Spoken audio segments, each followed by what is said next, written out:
Después de engañar a Zeus y de robar el secreto del fuego para obsequiárselo a los hombres, Prometeo fue condenado a una tortura eterna en el Cáucaso. Cuando consigue escapar, regresa para encontrar que la humanidad ha alterado el equilibrio natural de la Madre Tierra. El gran protector de la civilización decide entonces establecer un lugar donde estudiar el problema y así llevar una solución a tiempo. Este es el Conuco de Prometeo.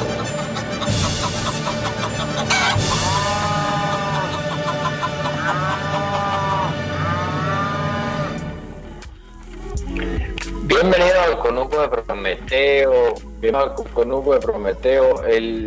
Este conuco que ya lleva como 6 o 7 años y que ha pasado por paro, ha pasado por apagones, ha pasado por crisis políticas, ha pasado por escasez, por todo, y ahora está pasando por una pandemia y por el apocalipsis nuevamente. Bienvenido. Bienvenidos a otra jornada para darle el lugar que se merece. Nunca antes había tenido un lema tanta vigencia como que todos somos animalitos en peligro como lo tiene ahora. Sí. Y claro, obviamente todas las conversaciones que se tienen ahorita tienen que ver con el coronavirus, pero esta mañana casualmente pasaron un poco de broma que vamos a estar hablando un poquito de eso, porque de alguna manera cuando vienen los caísmos sociales, entonces todo el mundo se pone a buscar qué es lo que... ¿Qué más está pasando como para nosotros poder decir que se va a acabar el mundo? Sí. Es increíble. Hubo incendios en Chernóbil. Es increíble cuando uno ve Netflix, que por ejemplo, que te ponen como las series que la gente está viendo. Todo el mundo está viendo cosas trágicas y apocalípticas. O sea, en el top 10 de lo que se está viendo en Venezuela, la gente está viendo Guerra Mundial Z, ¿cómo se llama?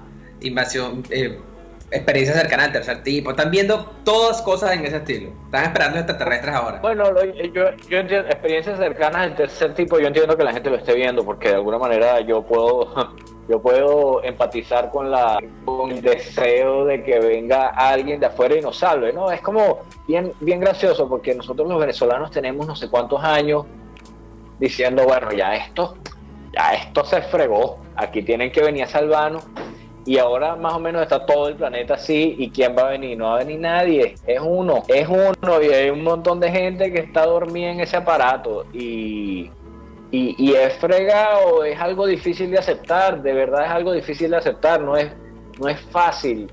Nosotros llevamos 20 años y todavía estamos tratando de aceptar el hecho de que en algún momento nosotros vamos a tener calor como nación, por ejemplo, y salir de los malandros de la dictadura. Vamos a tener que hacerlo, en algún momento lo vamos a tener que hacer. En algún momento, porque ya es un tema de eso, ya no es sostenible y ya, pues, y listo. O sea, ya este es el punto de no retorno de la sostenibilidad tanto del sistema como de uno mismo. Entonces, porque ahí viene el otro tema, es de uno mismo. La supervivencia que se está siendo afectada como existencia. Y basta ver, entonces afortunadamente estamos en este espacio que desafortunadamente no llega a la cantidad de gente que debería, pero afortunadamente tenemos una libertad para decir muchas cosas, y es lo que está pasando alrededor de la gasolina en Catia y en Petare, que han habido revueltas importantes y bueno, las han reprimido, no se ha salido de las manos porque la violencia es como muy fuerte, pero es importante tenerlo en consideración para lo que viene de semana. La violencia es muy fuerte y todavía es este problema, ¿no? Que la violencia la violencia de la dictadura todavía supera a la violencia de la gente. Yo veo una situación en la que en algún momento la violencia de la gente va a superar a la de la dictadura, porque sencillamente somos muchos más y tenemos la necesidad. Sí, coincido contigo, porque se siente ese tema de estado de necesidad. O sea, donde llegas a un punto de animalito en peligro, y es como que, ok, ¿y ahora? ¿Y ahora qué hago? ¿Ahora qué hago? O sea, es la ley de la selva. este es el último recurso que queda y habemos dos que lo queremos. Que va a tocar ver quién es más fuerte. A ese punto nos llevó el chavismo. Yo quiero que la gente se recuerde del 98, cuando muchos advirtieron que el chavismo iba a ser un desastre, y la gente, no, porque los ideales, no, porque la justicia social, y es como, la justicia social tiene sentido porque ayuda a la gente a sobrevivir. Una gente que no está manejando el tema de la sobrevivencia y de la generación de riqueza y de la generación de recursos con lógica, te va a llevar a pelearte por agua, y la gente no lo creía. Yo no lo creía y no era chavista. Hoy estamos hablando de que es el 11 de abril del año 2020. Okay, 18 años de la protesta de abril de 2002. Que nos ayuda también a precisamente poner en perspectiva. Yo diría, no el 98, no recuerden el 98, recordemos más bien ese, donde pasó de todo. Creo que una interpretación unívoca está bien complicada de hacer, pero lo que sí es cierto es que ahí ese fue como que el día de la ruptura de las instituciones como las conocíamos. Ahí se rompieron como las conocíamos, sí. Ya de ahí en adelante pasó a ser otra cosa, que pasara lo que pasara era nueva. Eran otras leyes, eran otros acuerdos, eran otros términos, y algunos se adaptaron más rápido que otros, y quiero que se entienda que adaptación no necesariamente es algo malo. Adaptación permite precisamente sobrevivir, y algunos otros que siguen viviendo no se adaptaron a esos cambios, o sea, no entendieron que llegaron los cambios y actúan como si no hubieran pasado nunca, y eso es tan peligroso como lo otro. O sea, es tan peligroso no adaptarse como los cambios acelerados, porque te quedas atrás, porque no entiendes las dinámicas, porque ocurren acontecimientos que te obligan a ciertas acciones y no las tomas, o ni siquiera reconoces los acontecimientos. Entonces, eso nos obliga a repensar muchísimas cosas, sobre todo también de los errores del momento y los aciertos del momento, porque en el momento tuvo aciertos y errores. ¿Cuáles fueron? ¿Dónde estuvieron? Porque no es tan sencillo. Como decía, se hubieran hecho un poco más que eso. Bueno, pero sabes que eso que tú decías, el tema de la sobrevivencia individual, que ya estamos a un punto en que la gente empieza a sentir que de sus acciones van a depender la sobrevivencia individual, también pone de manifiesto lo importante que era el hecho de actuar en sociedad, ¿no? Era importante para la sobrevivencia del individuo. No era necesariamente una cuestión de ay, bueno, porque es que somos todos buenos y vamos a vivir felices en sociedad. Realmente, para que en este mundo tan abierto y en donde tú eres tan vulnerable, las probabilidades de sobrevivir como individuo, como familia, sean altas, tú necesitas a toda la sociedad meter en el vagón. Por eso, un gobierno tan divisionista como fue el de Chávez terminó en este desastre. Claro, dificultando precisamente los que ya se llaman los clivajes de la sociedad, ¿no? Sí. Esas llaves que unen sectores porque saben que tienen que estar unidos en esos aspectos, no pasa. O sea, dejó de pasar. Y fue metodológicamente creado así. Eso no fue como una buena consecuencia. Eso fue una política de Estado. Sí, porque era como que como había, es que ese es el problema, ¿no? Como había muchos recursos, yo dije, me voy a de tener esta política en la que dejo a una buena parte de la sociedad por fuera, que hay recursos que finalmente todo el mundo se puede arreglar. Pero el problema es que había recursos porque estaba toda la sociedad metida en el camión empujando para adelante, y cuando eso dejó de pasar, se acabaron los recursos y ahora nos estamos peleando por ellos. Es una animalización que yo espero que en el futuro se estudie muy bien. Pero hay que reconocerla, eso es fundamental, el tema de saber qué ocurrió y poder categorizarla. Creo que ahí es fundamental, quizás incluso cambiar las lógicas de poder tradicionales y pensarlas en poder precisamente como tú lo acabas de plantear, desde un punto de vista ecológico-biológico, ¿sabes? Está este recurso, quizás analizar ese proceso así, quizás permite quitarle toda la subjetividad que tiene y parte del elemento emocional que tiene para poder darnos cuenta en dónde estuvieron fallos y en dónde podemos corregir, porque siempre vamos a poder corregir. A tiempo o tarde, eso es otra cosa, pero siempre vamos a poder corregir. Sí, correcto. No, y ya va, y ahorita tenemos que corregir rápido. Lo que pasa es que el problema es que es corregir, ¿no? No sé a dónde podemos llevar eso. Realmente lo que es corregir depende ahorita de muy pocas personas. Los que tienen que corregir en este momento son muy pocas personas que tienen mucho poder. Sí, exactamente. Exactamente. Bueno, no, y también vamos a decir que no el corregir en gerundio, sino en futuro, ¿no? O sea, qué cosas debemos corregir que ya hicimos, porque ahorita, o sea, pase lo que pase, va a venir otro momento de protagonismo de la sociedad civil como colectivo, y eso también tenemos que tenerlo claro. Eso es inminente también.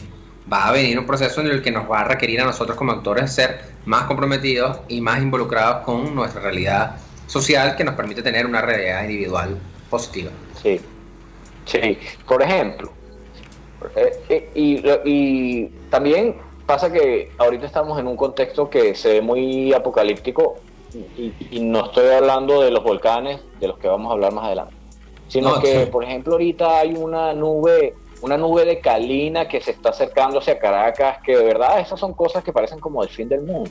Que está en Caracas. Yo no veo el cerro que está detrás de mi casa, no lo veo bien. Y que viene de los incendios forestales y todo esto. Y uno se siente, y con este calor, uno se siente, wow, ¿qué está pasando? ¿Qué mundo es este? Y es un mundo en el que me siento desprotegido. Y fíjate que para evitar ese tipo de situaciones, hay que hacer muchas cosas. O sea, esto de lo que estamos hablando, que es que se quemen todos los cerros y nos quedemos sin agua, es como entropía.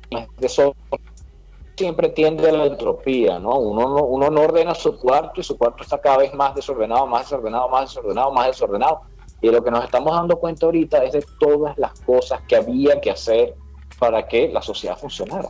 Eran muchas cosas, eran muchos profesionales, eran mucha gente trabajando junta, ¿no?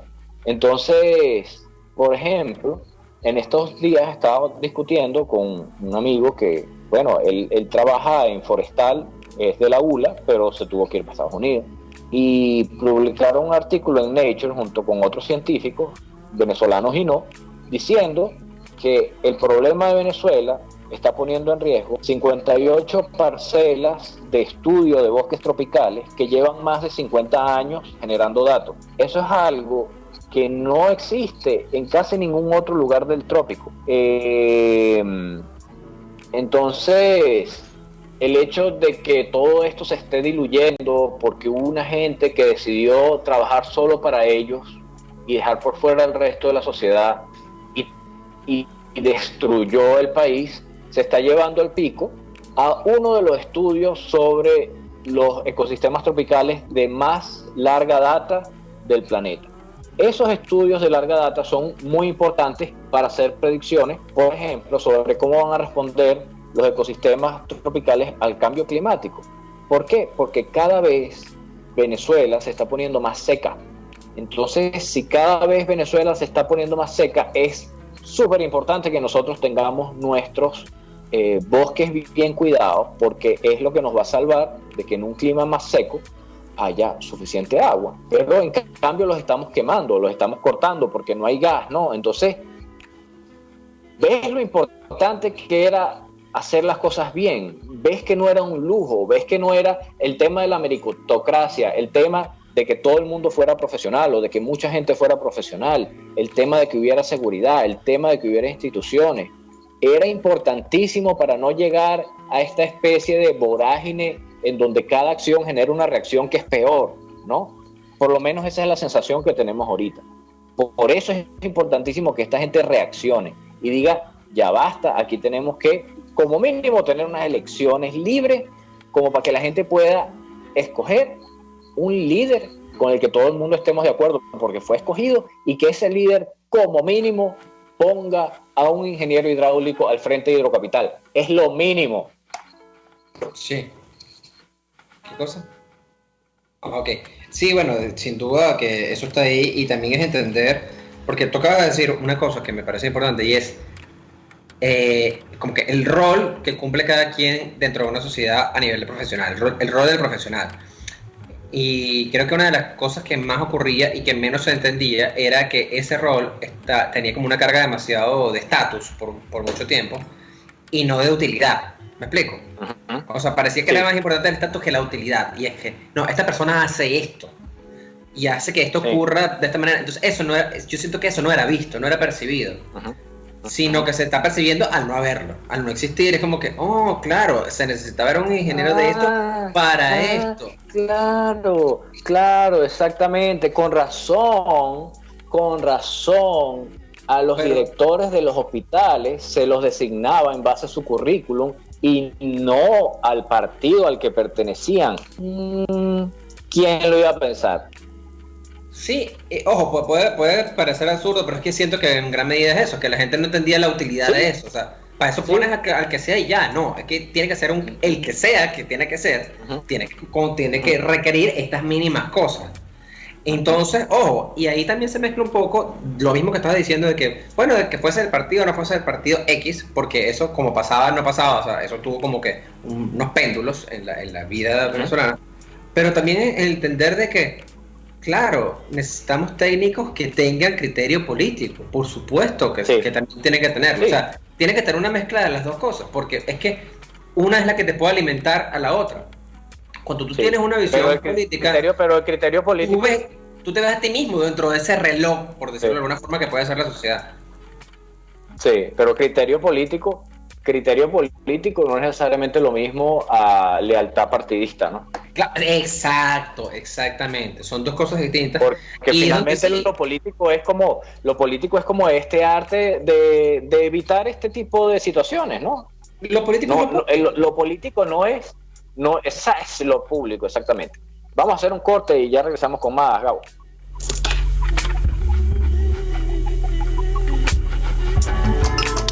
Les estamos presentando El Conuco de Prometeo por RCR 750 AM. Puedes seguirnos en nuestras redes sociales. En Twitter, @RCR750, la radio que se ve. Porque las oportunidades se dan una sola vez, ni lo pienses. Ávila Gallery está rematando todas sus obras con precios de locura. Pinturas, esculturas, artesanías y mucho más.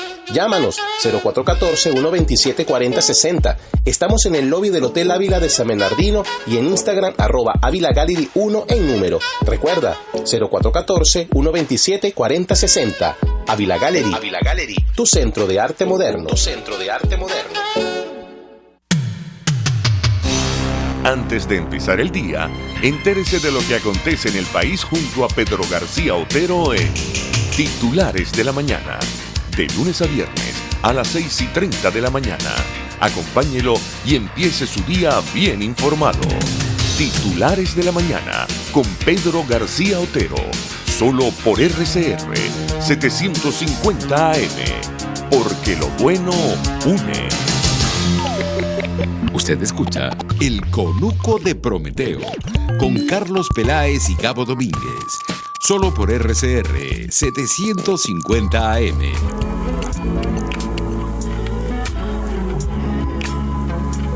Bienvenidos de vuelta al Conuco de Prometeo. Estamos hablando de todo lo complicado que fue no hacerle caso a los criterios técnicos y políticos para hacer las cosas bien, que nos tienen ahorita peleando por gasolina, peleando por agua, peleando por luz. A mucha gente la tienen peleando por leña, peleando por comida. O sea, así ese es el estado natural del ecosistema. Y eso es de lo que nosotros los humanos tratamos de salir. Fíjate que el tema con la pandemia también pasa por eso, pasa porque en China se le dieron cargos a quienes no se le debían dar, y en la Organización Mundial de la Salud también se le dieron cargos a quienes no se lo debían dar. Y hay algo importante en cuanto a la Organización Mundial de la Salud, que y aquí quizás que puedo meter un poquito de elemento de geopolítica, incluso tú lo puedes ver desde el punto de vista de recursos. Una visión aislacionista del mundo, una visión en donde tú crees que tú puedes solo, absolutamente autárquica del mundo, es una visión de otro momento histórico que no corresponde a la realidad actual. ¿A qué voy con esto? en gran medida la OMS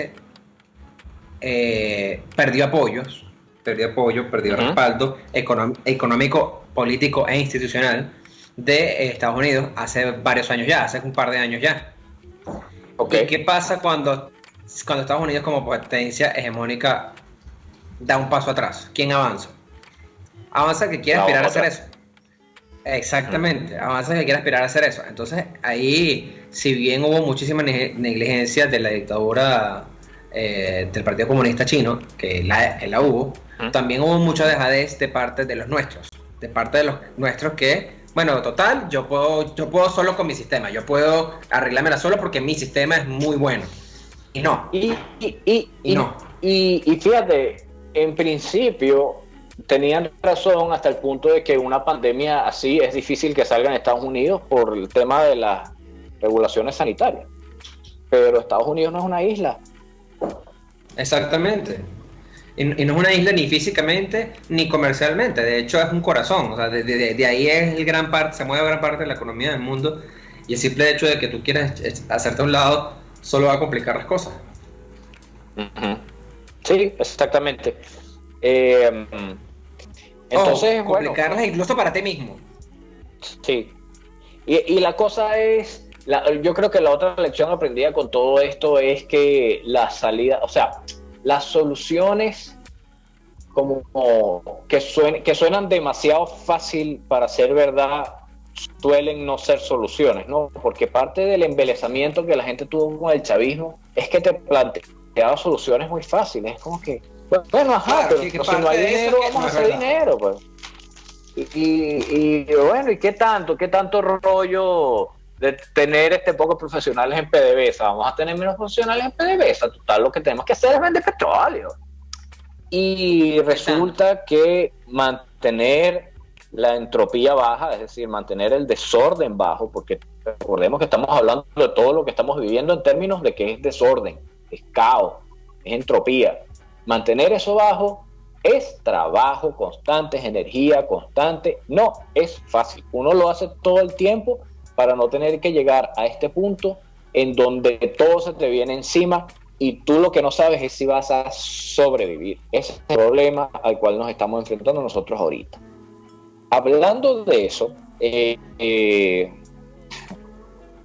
yo quería hablar un poco del tema de Semana Santa y lo de no comer carne. Claro, ahorita en medio de esta pandemia suena muy loco lo de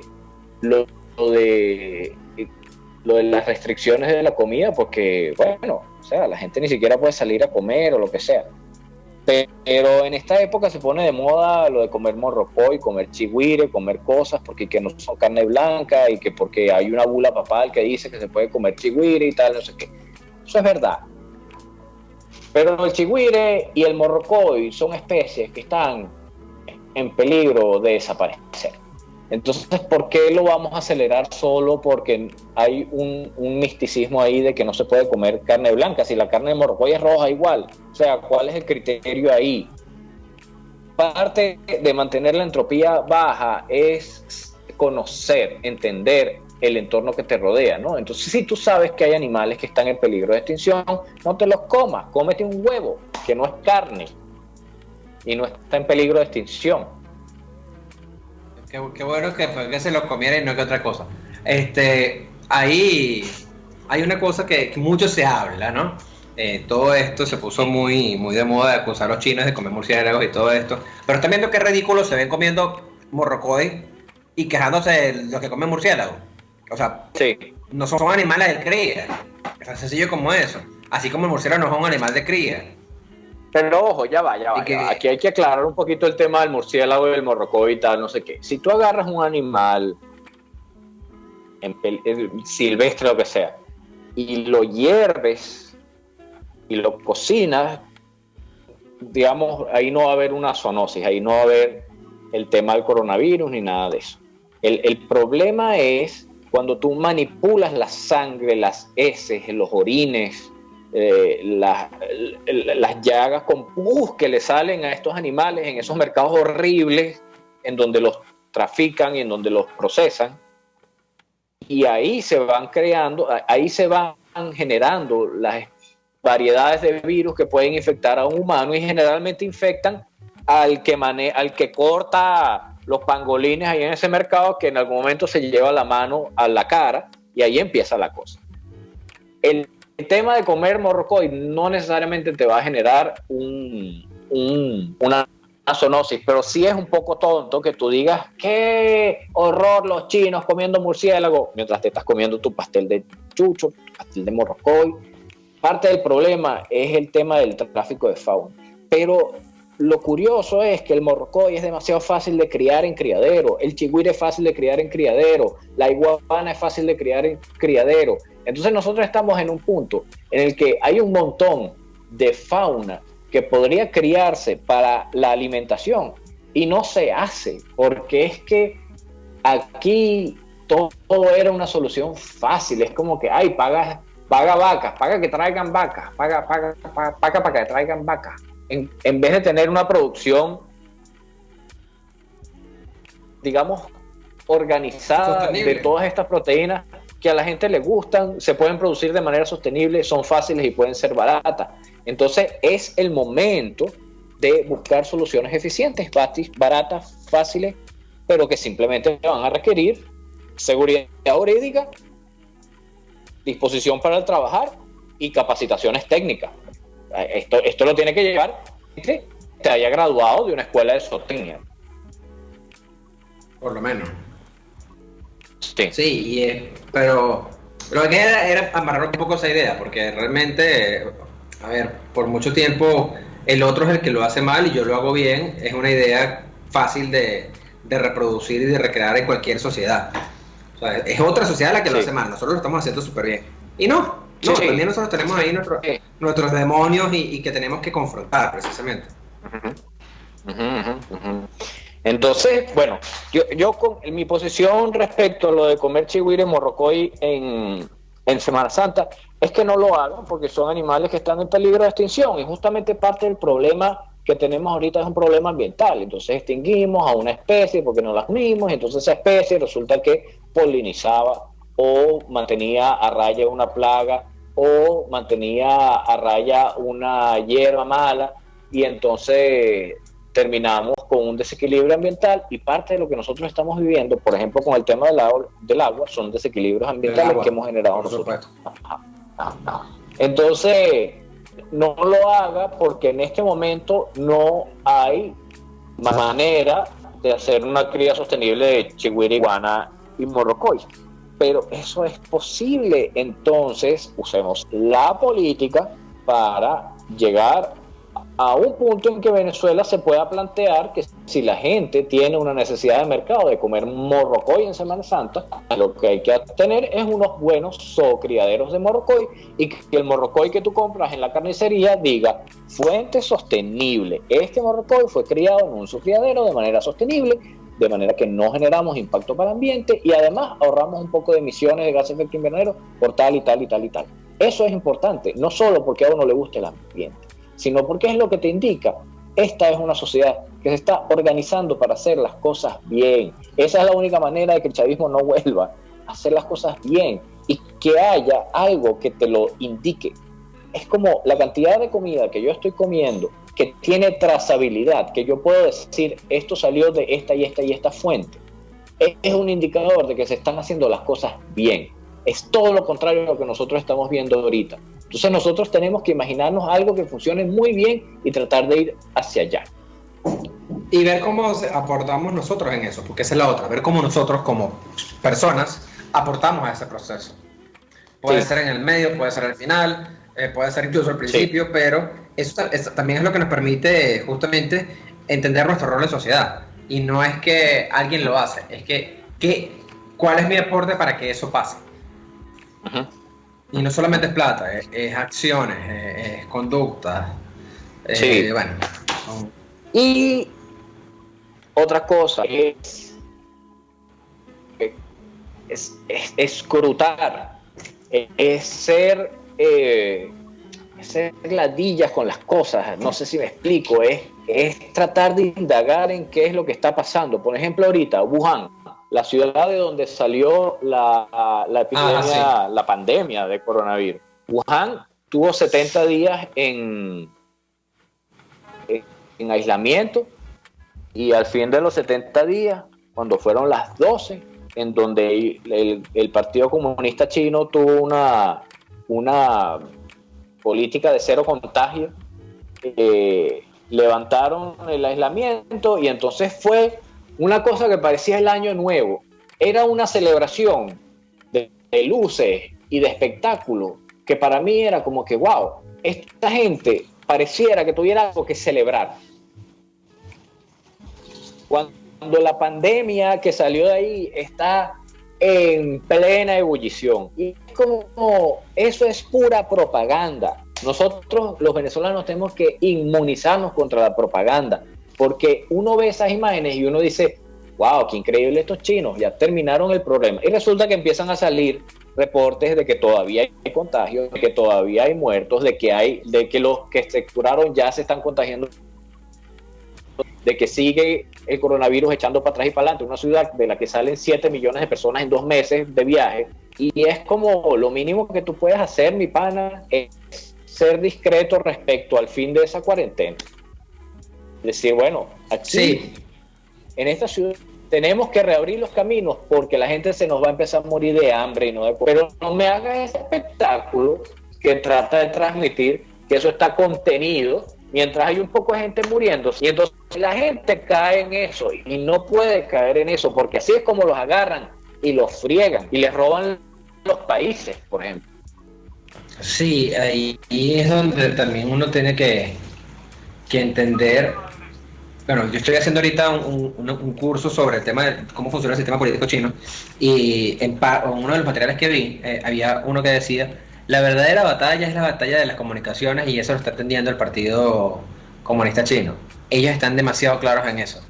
Y justamente qué comunican, cómo lo comunican, es donde, obviamente esta ya es una crítica mía, es donde precisamente Occidente tiene en su principal fortaleza su debilidad, y es la pluralidad. ¿A qué voy con esto? Bueno, sencillamente que nosotros podamos ver otro medio de comunicación hace que podamos tener en consideración cosas como esas que son propaganda. Pero al mismo tiempo es como que wow, y por eso contrastamos y nos quejamos. Pero cuando hurgas un poco te das cuenta que eso no pasa allá. Eso no puede pasar allá porque es un sistema de partido único, porque es una dictadura en donde no hay forma de corroborar el tema de los muertos. De hecho, el tema de los muertos se habla de que hubo algo así como 30.000 en Wuhan, y resulta que hubo una orden, o sea, que se filtró una orden de pedir algo así como 600.000 urnas.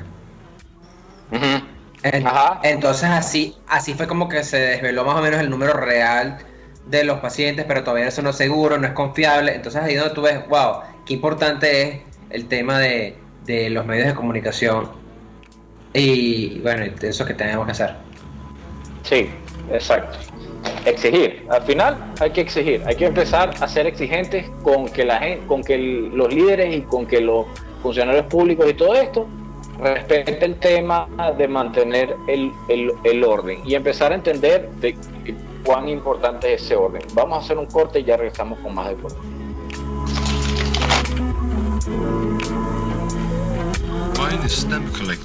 Carlos Peláez y Gabo Domínguez en El Conuco de Prometeo, solo por RCR 750 AM. Puedes seguir nuestra programación a través de rcr.tv, la radio que se ve. En la crisis se encuentran las oportunidades. Aquí en Sin Estrés se las mostramos con invitados especiales que nos regalan sus experiencias por una Venezuela mejor. Cada tarde, de lunes a viernes a las 3, desde el emprendimiento, la educación, la salud y el entretenimiento.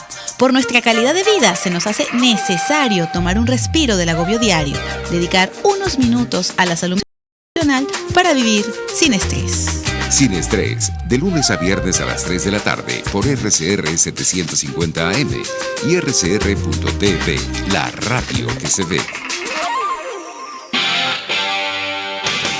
RCR 750 AM. Porque lo bueno une.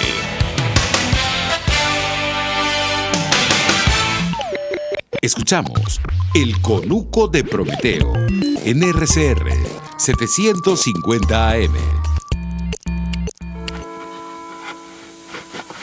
Seguimos en el Conuco de Prometeo. Hoy estamos hablando de, todo el tema del apocalipsis aparente que estamos viviendo. Estamos estableciendo que es un problema de entropía y de no cuidar, que la entropía siempre está como al acecho y es mucho trabajo mantenerla. Ni siquiera al acecho, la entropía siempre está presente.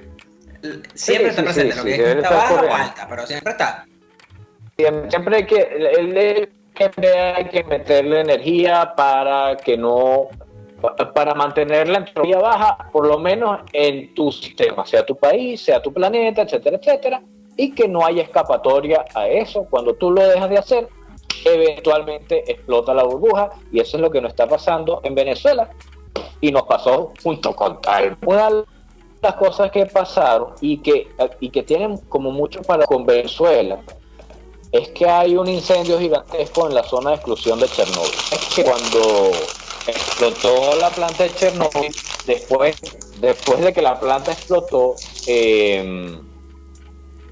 y que hicieron las labores, tú sabes que esa planta explotó en el año 86, me parece, y eso eran 4 reactores o 5 reactores, no me acuerdo, y explotó uno de los reactores y dañó el otro reactor que tenía al lado. Tú sabes que los otros reactores siguieron funcionando hasta el año 2000. Verga, no sabía. Seguían produciendo electricidad, entonces, porque así son los comunistas y así son los rusos, y es la propaganda. Es como, amigo, pero si eso está todo radiactivo, bueno, dale, sigue funcionando. Pero el hecho es que cuando finalmente en el año 2000 cerraron el reactor, se generó una zona de exclusión que es como de 2.600 kilómetros cuadrados, una cosa gigantesca. Y esa zona de exclusión es porque, había mucha actividad en el piso, había mucha radiactividad en los tejidos de las plantas, etc. No era seguro pues estar ahí. Entonces la gente no podía establecerse ahí, no podía cultivar ahí y todo. Sin embargo, ahí hay turismo, o sea, tú puedes llegar hasta el bosque rojo, hasta el bosque que se murió de la cantidad que llegó.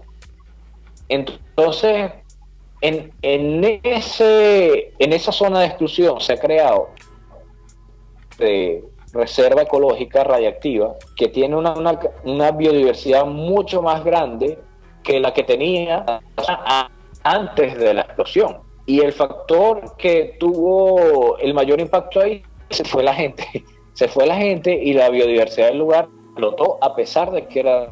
Pero una de las cosas que crecieron ahí fue un gigantesco bosque. Esa era una zona boscosa de todas maneras. Y ese bosque, pues, se está secando.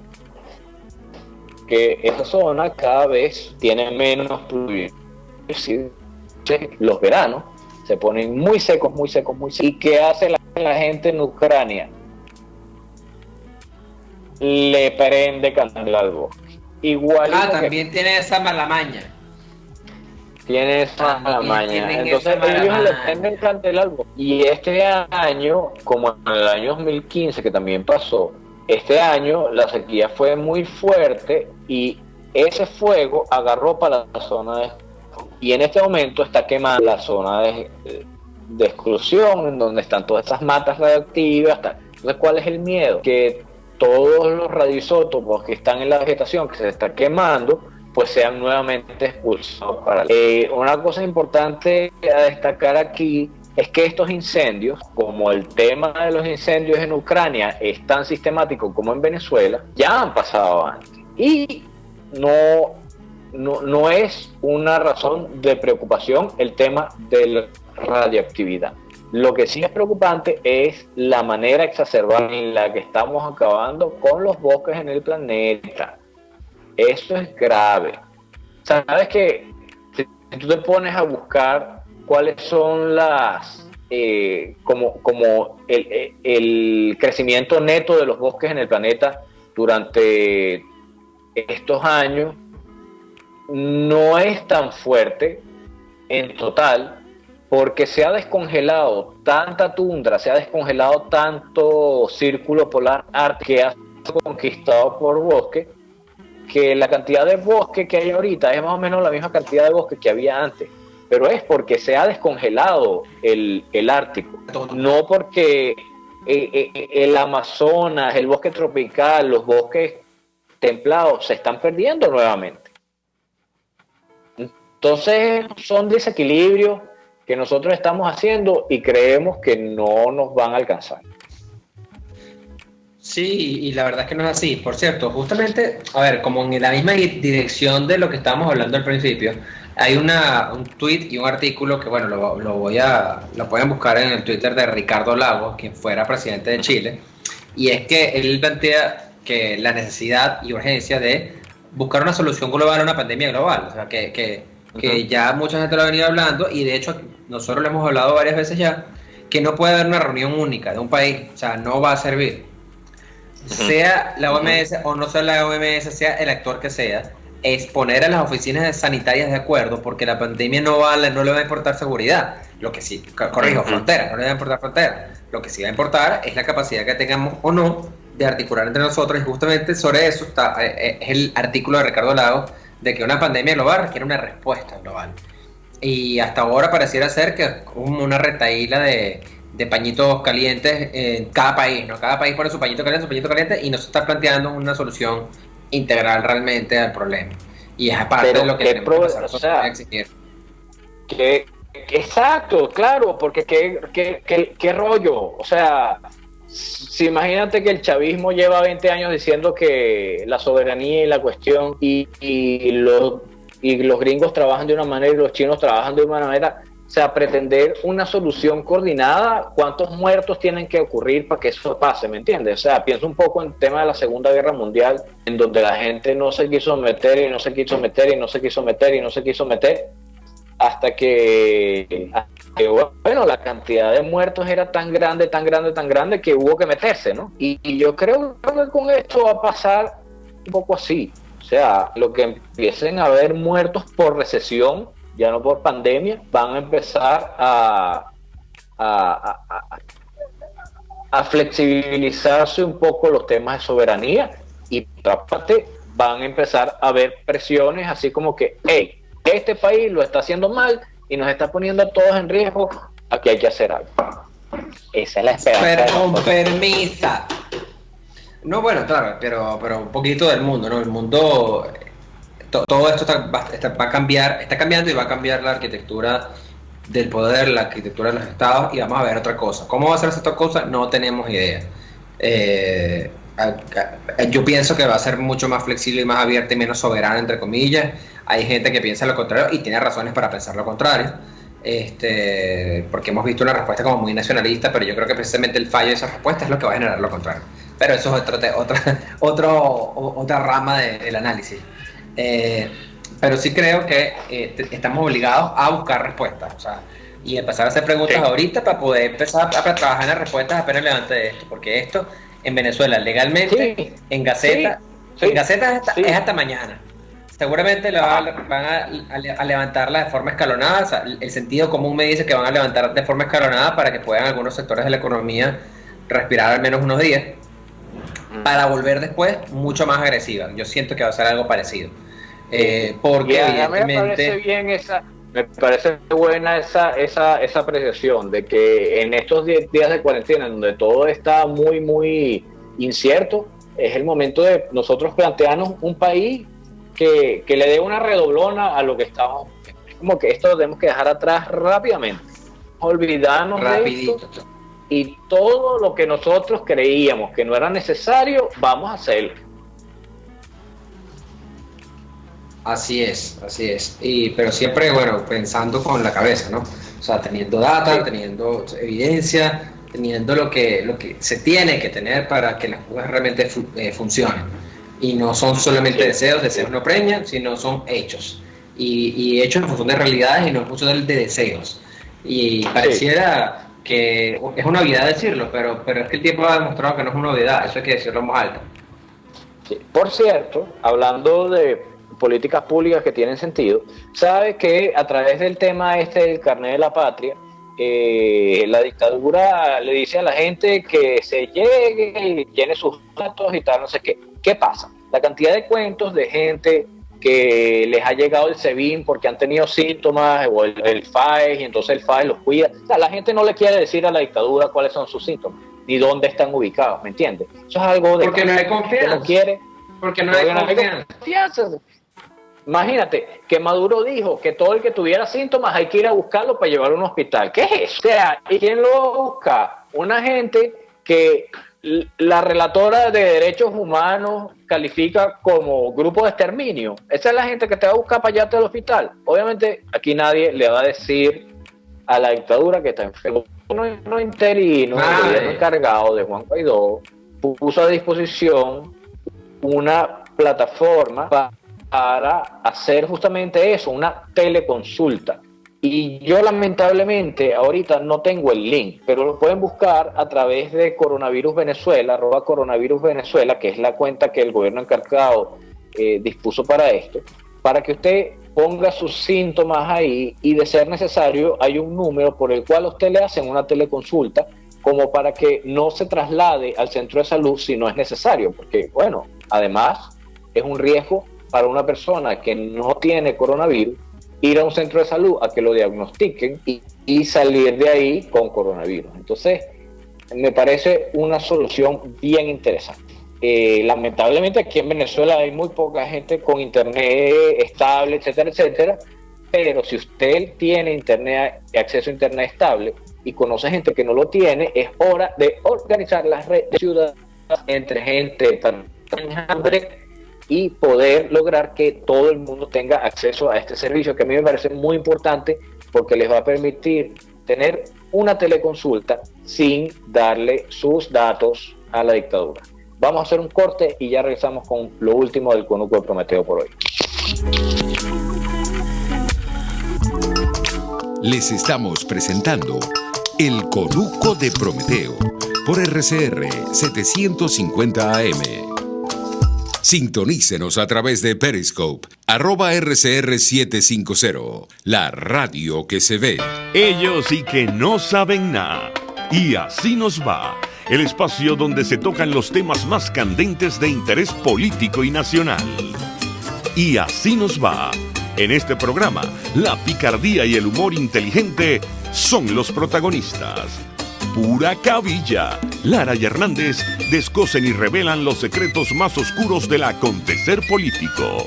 Y así nos va, de lunes a viernes a las 4 de la tarde, por RCR 750 AM. Ruedas, motores y algo más. El primer, único y más completo programa radial dedicado por entero al fascinante mundo de los motores y la velocidad.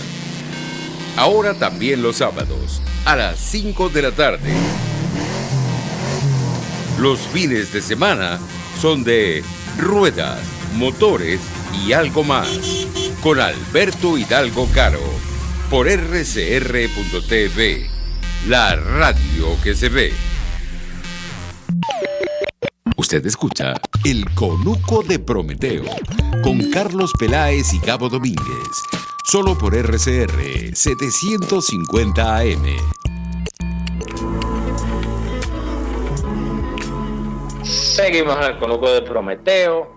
Estamos hablando del apocalipsis. El apocalipsis que no es una fecha ni es un evento, sino es como todo un continuo que ocurre cuando la gente se da bomba y se olvida de lo que tiene que hacer, que es mucho trabajo para mantener entropía a raya. Yo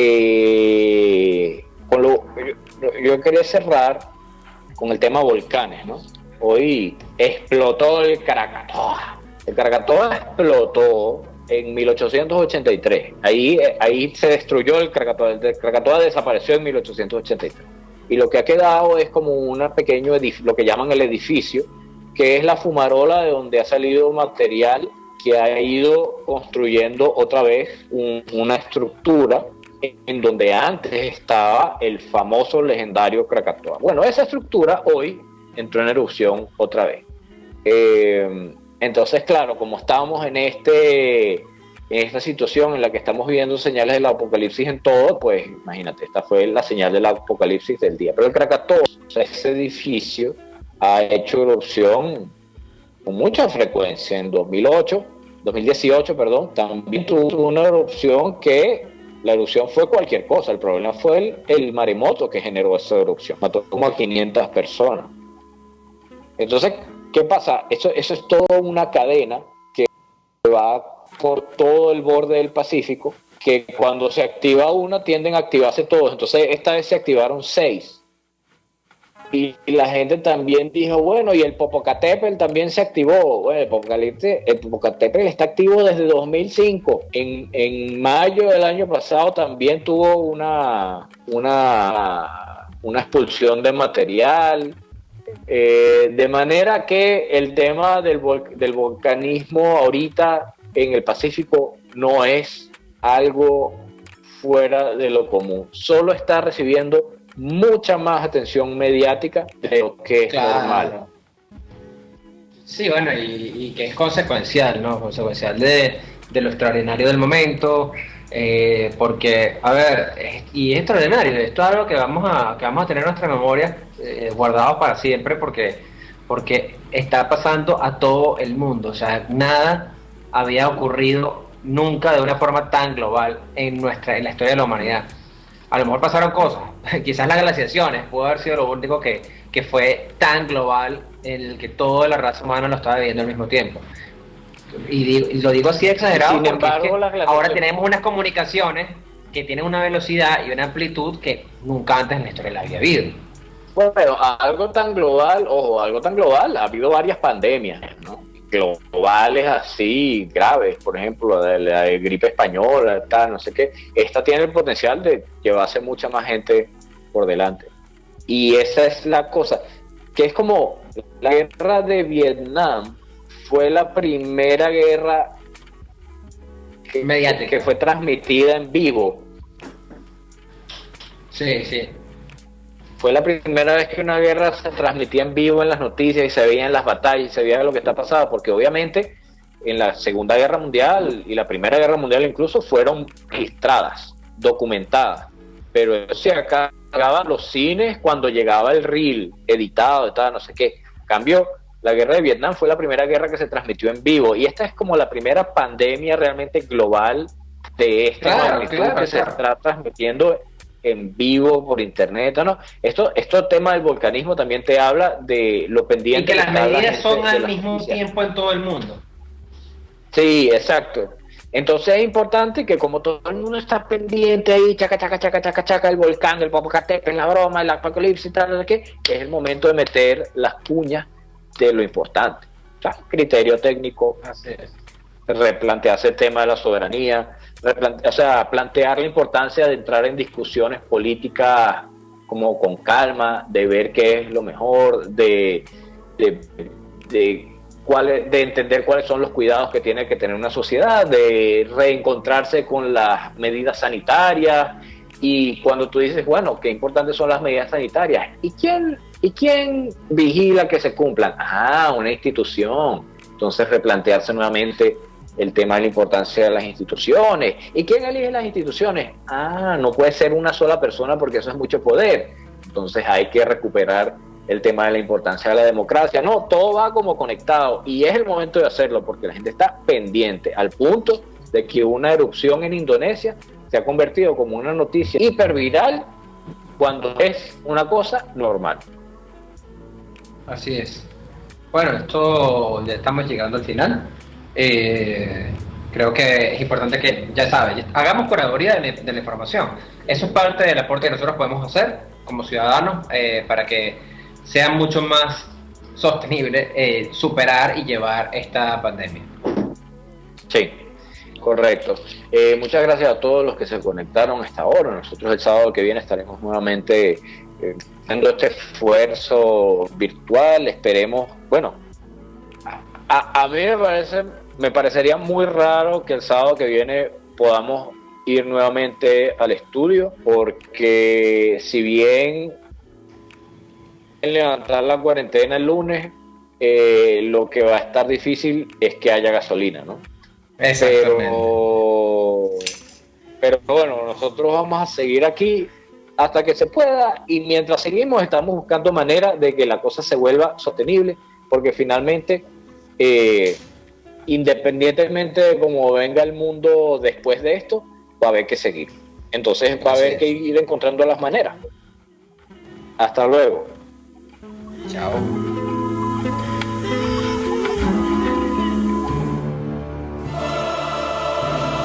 El tiempo se ha agotado. Mentira. No desesperes. Por ahora, Prometeo se retira, pero volverá con más información y más ideas para salvarte. RCR 750 AM, porque lo bueno une.